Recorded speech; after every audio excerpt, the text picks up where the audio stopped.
اور 16ویں شب یہاں کے 15ویں ماہ رجب کی 15ویں رات میں، 16ویں شب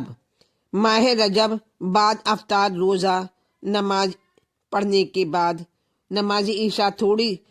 عشاء پڑھنے کے تھوڑی دیر بعد عبادت کر کے میں سوئی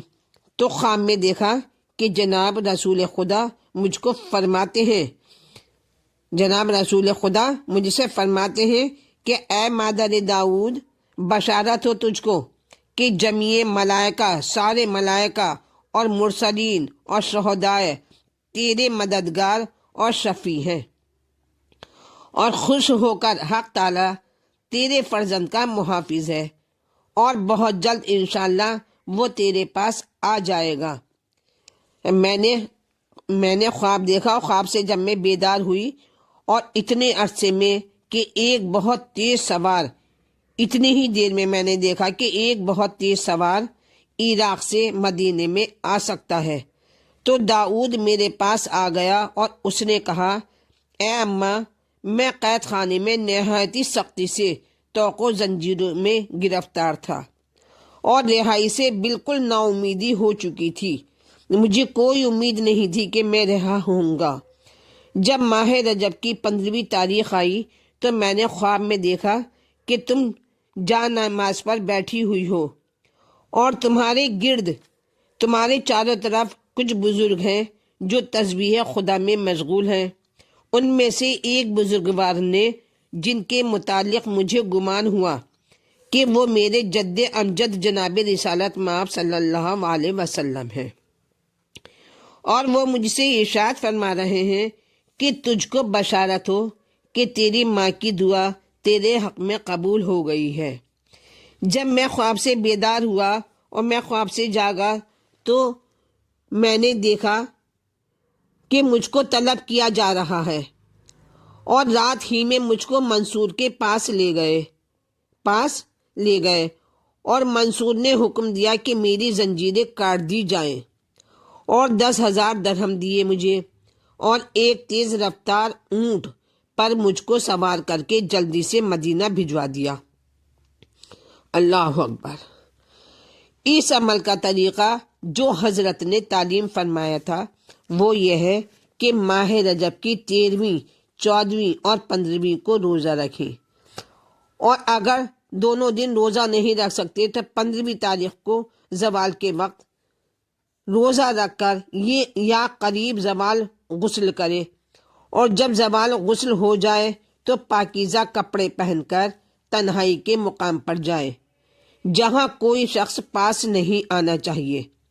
اور 2 رکعت کر کے 8 رکعتیں نماز نافلہ ظہر کی پڑھیں،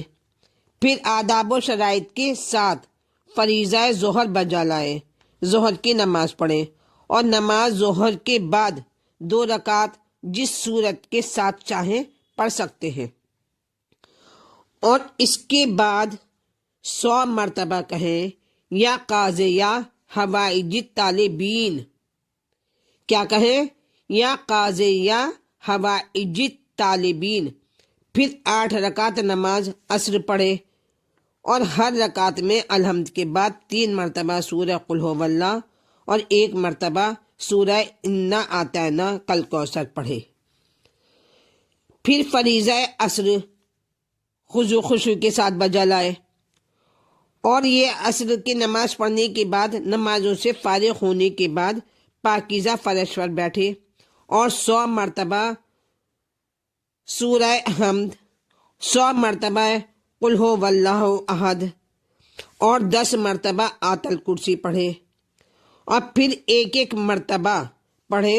کون سی صورت ہے وہ؟ سورہ انعام۔ اگر یہ یاد نہ ہو تو دوسرا طریقہ بھی میں آپ کو بتاؤں گی۔ اگر یہ سورہ یاد نہ ہو پھر ایک مرتبہ سورہ پڑھے، یہ والی سورہ انعام